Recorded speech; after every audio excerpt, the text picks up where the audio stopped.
Kalian pernah dengar gak sih istilah jangan jadi people pleaser? Kalau bahasa sehari-harinya, jangan jadi orang yang mementingkan kebahagiaan orang. Orang yang gak enakan, mengabaikan diri sendiri demi kepentingan orang lain. Sifat seperti ini harus dibuang karena tidak baik bagi kesehatan mental dan buat stres juga. Bahkan sudah ada contohnya. Baru-baru ini seorang pelawak legend namanya Mami Nunung, yang selama ini dia yang menanggung semua keluarganya. Baik tempat tinggal, ART-nya, bayar listrik, makanan, semuanya lah sudah ditanggung dia. Total yang ditanggung dia sebanyak 50 orang. Bayangin satu orang menanggung 50 orang. Sampai Mami Nunung ini tidak peduli dengan kesenangannya sendiri, sakit-sakitan terus demi keluarganya. Tapi tahu nggak apa yang paling menyedihkan? Ada loh keluarga dari Mami Nunung ini yang dia sudah dibantu. Biaya operasinya, uang pendidikannya, sekolah anaknya, tempat tinggal semua ditanggung. Sampai anak-anaknya sukses, tapi tidak ada satupun dari mereka yang berterima kasih. Bahkan ketika Mami Nunung di titik terendah, sakit tidak punya uang lagi, tidak ada bantuan sama sekali dari mereka. Bahkan waktu Mami Nunung minjam uang sama mereka, malah ditagih-tagih. Masa dia tidak ingat dengan semua perbuatan baik Mami Nunung ini? Itulah makanya jangan mau jadi orang yang gak enakan dan mementingkan kebahagiaan orang lain. Kita akan bahas bersama Silaban Story. Tapi sebelum kita lanjut bahasan, jangan lupa like videonya dan subscribe ya guys. Mereka udah mapan semua. Tanggungannya sudah berkurang. Ketika tanggungannya sudah berkurang, mereka sudah kerja, jadi sudah ada yang mapan. Sudah ada yang mapan. Oke, kalau sudah ada yang mapan, saya balik pertanyaannya. Mereka bantu? Sama sekali tidak.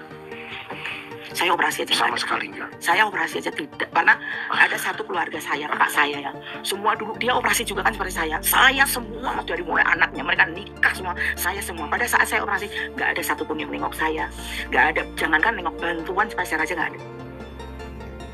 Berbuat baik kepada orang tidak ada salahnya. Bahkan kita juga harus berbuat baik sama orang, baik dalam keadaan susah maupun keadaan senang. Wajiblah berbuat baik. Tapi kita juga harus tahu batasan-batasannya. Ada hal yang perlu kita bisa bantu, tapi ada hal juga yang memang harus orang itu sendiri yang bertanggung jawab atas dirinya sendiri. Seperti membiayai orang lain, padahal dia kan masih bisa kerja, ya jangan dong. Dia kan masih bisa kerja sendiri. Menjadi orang gak enakan ini sebenarnya sudah ada sejak kecil. Contohnya ada anak kecil yang takut tidak ditemani. Jadi untuk bisa ditemani, dia melakukan segala cara agar bisa menyenangkan orang yang ingin dia temani. Baik dengan cara mau disuruh-suruh maupun melakukan apa keinginan kawannya. Dan itu bisa terbawa-bawa sampai dewasa. Terkadang orang seperti ini sulit untuk menolak jika dimintai tolong. Padahal sebenarnya dia sangat sibuk dan dia tidak bisa menolong sebenarnya. Tapi karena punya sifat yang gak enakan, dia mengiyakan dengan berat hati dan hatinya memberontak sebenarnya. Tidak bisa mengutarakan pendapatnya. Selalu diatur orang lain dan merasa dia harus bertanggung jawab terhadap sesuatu. Sifat-sifat seperti ini yang gampang dimanfaatkan di lingkungan pekerjaan.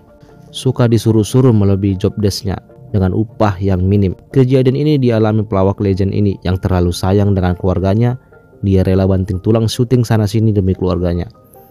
Mami Nunung ini mendengarkan amanah dari almarhum ayahnya yang untuk bertanggung jawab atas keluarganya. Tapi sebenarnya ini cuma salah menanggapi. Terakhir keluarganya jadi manja.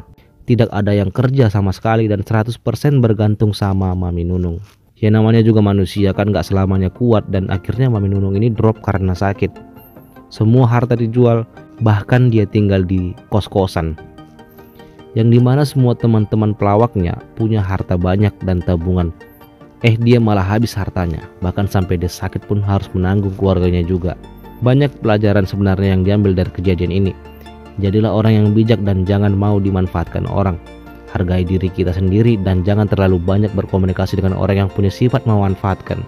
Kenali batasan-batasan yang harus kita bantu dan apa juga yang bukan tanggung jawab kita. Utamakan diri sendiri. Kalau memang masih sibuk ya udah bilang tidak. Kalau memang itu tidak keperluan urgent, bukan berarti kita egois ya. Jangan takut kehilangan orang lain sehingga kita melakukan apapun yang dia mau. Biar aja dia hilang. Dan sebenarnya kalau dia hilang, beban kita kan akan berkurang.